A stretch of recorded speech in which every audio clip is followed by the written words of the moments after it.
Luto na ang ampalaya. Kaya naman, magluto naman tayo ng ginataang labong.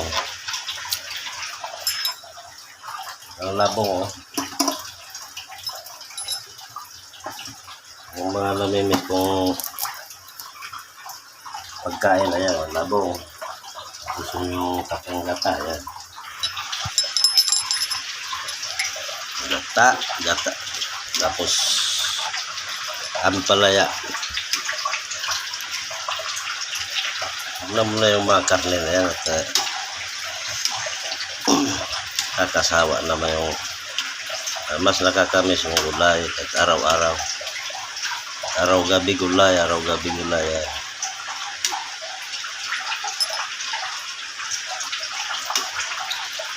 Lutuin kong maigi yung gata bago ko ilalagay yung labong. Ang bango, daming luya eh.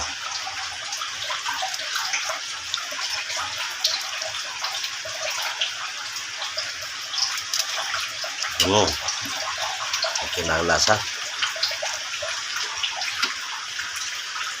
Lutuin lang muna ang maigi yung gata para ano siya,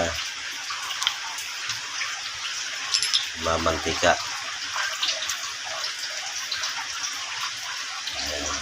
Isang nyog. Sarap kumain ng nakakamay.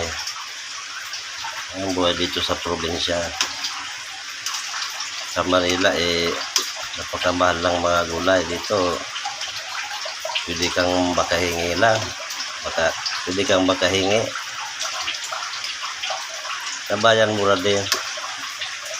Ayan, oh. Ang kilo niyan ano lang, 70. Samantalang sa Manila 160 to 180. Dito 70 pesos lang. Magaganda pa ng ampalaya.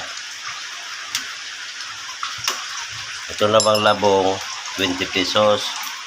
Plus gata 17 pesos. Tinawgan ko ng tinapa. Yan. Diba? Ang mura lang. Wala pang 50 pesos halos yung lulutuin mo.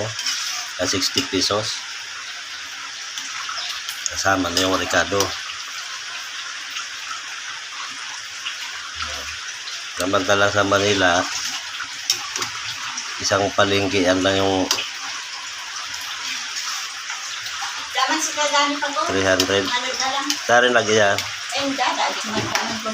Nasaan sa motor? Yaw dyan. Kaya sana. Okay na. Nakagtatambay man. Sarap kumain. Labong na gata. Mamaya ulit guys. Pagka luto na.